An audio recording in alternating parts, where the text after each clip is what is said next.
തൃശൂർ അതിരപ്പള്ളിയിൽ ജനവാസ മേഖലയിൽ ഇറങ്ങി കൃഷി നശിപ്പിക്കുന്ന കാട്ടാനക്കൂട്ടത്തിന്റെ ദൃശ്യങ്ങൾ 24-ന്. വെള്ളച്ചാട്ടത്തിന് താഴെയാണ് കാട്ടാനകൾ നിലയുറപ്പിച്ചിരിക്കുന്നത്. വ്യാപക കൃഷിനാശമാണ് ജനവാസ മേഖലയിൽ കാട്ടാനക്കൂട്ടം വരുത്തുന്നത്. തൃശൂരിൽ നിന്ന് സൂരജ് സജി വിവരങ്ങളുമായി ചേരുന്നുണ്ട്. സൂരജ്, വലിയ കഷ്ടമാണ് അവിടെയുള്ള ആളുകളുടെ അവസ്ഥ.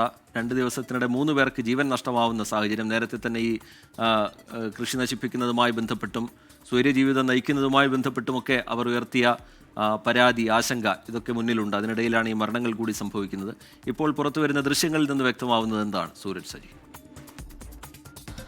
തീർച്ചയായും, അതായത് ഈ അതിരപ്പള്ളിക്കാരുടെ ആശങ്ക എത്രമാത്രമാണ്, കാട്ടാനപ്പേടി എത്രമാത്രമാണെന്ന് വെളിവാക്കുന്ന ദൃശ്യങ്ങളാണ് പുറത്തു വന്നിരിക്കുന്നത്. ഞാനിപ്പോൾ നിൽക്കുന്ന ഈ വീടിന് മുന്നിലൂടെയാണ് ഇന്ന് രാവിലെ കാട്ടാനക്കൂട്ടം നടന്നു പോകുന്നതിന്റെ ദൃശ്യമാണ് ഇപ്പോൾ പുറത്തു വന്നിരിക്കുന്നത്. ഇത് തീർത്തും അതിരപ്പള്ളിയിലെ ജനവാസ മേഖലയാണ്.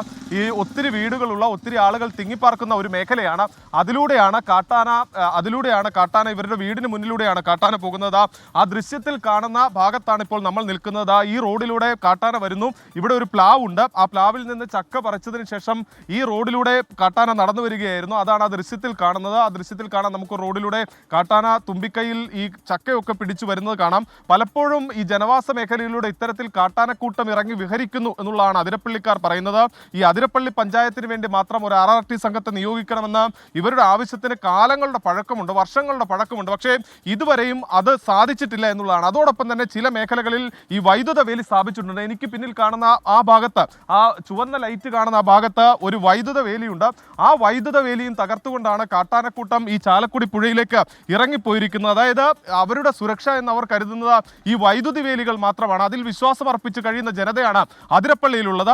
ആ വൈദ്യുത വേലി പോലും തകർത്തുകൊണ്ട് ഈ കാട്ടാനക്കൂട്ടം പോയി. അത് ഈ ദൃശ്യത്തിൽ കാണുന്ന കാട്ടാനക്കൂട്ടം മാത്രമല്ല, മറുതലക്കലിൽ ഇവിടെ നിന്ന് ഒരു 100 മീറ്റർ അപ്പുറത്ത് വീണ്ടും ഇത് ഇപ്പോൾ നമ്മൾ കണ്ടതുപോലെ ഒരു സമാന്തര വഴി കൂടി പോകുന്നുണ്ട്. ആ മേഖലയിലും മറ്റൊരു കാട്ടാനക്കൂട്ടം വന്നു. ഇതൊന്നും അറിയാതെ ഈ പുഴയുടെ തീരത്ത് കുറെ ആളുകളൊക്കെ ഉണ്ടായിരുന്നു. അവർ പെട്ടെന്ന് പരിഭ്രാന്തിപ്പെട്ടു എന്നുള്ളതാണ് അവർ പറയുന്നത്. കാരണം ഒരു വശത്തുകൂടി ആന വരുന്നത് കണ്ട് മറുതലക്കലിൽ രക്ഷപ്പെടാൻ ശ്രമിക്കുന്നതിനിടയിൽ അവിടെയും കാട്ടാനക്കൂട്ടം വരുന്നു. എത്രമാത്രം ഭീതിയിലാണ് അതിരപ്പള്ളി ജനത കഴിയുന്നത് എന്നതിന്റെ നേർസാക്ഷ്യം വെളിവാക്കുന്ന ദൃശ്യങ്ങളാണ് ഇപ്പോൾ നമ്മൾ പുറത്തുവിട്ടിരിക്കുന്നത്. കാരണം അവരെ സംബന്ധിച്ച് വലിയ ഭീതിയാണ്. അതാ കാണാം, ആ ഫെൻസിങ്ങിനടുത്തുള്ള മരങ്ങളെല്ലാം തന്നെ ഒടിച്ചിട്ട് ഈ ഫെൻസിങ്ങും പൊളിച്ചുകൊണ്ടാണ് കാട്ടാനക്കൂട്ടം പോയത്. അപ്പോൾ ഈ വൈദ്യുത വേലികൾ പോലും കാട്ടാനക്കൂട്ടത്തിന് പ്രശ്നമല്ലാത്ത തരത്തിലേക്ക് മാറുന്നു. അതുകൊണ്ടാണ് ഇവർ സമഗ്രമായ ഒരു ഇടപെടൽ അതിരപ്പള്ളിയിൽ വേണമെന്ന് ആവശ്യപ്പെടുന്നത്.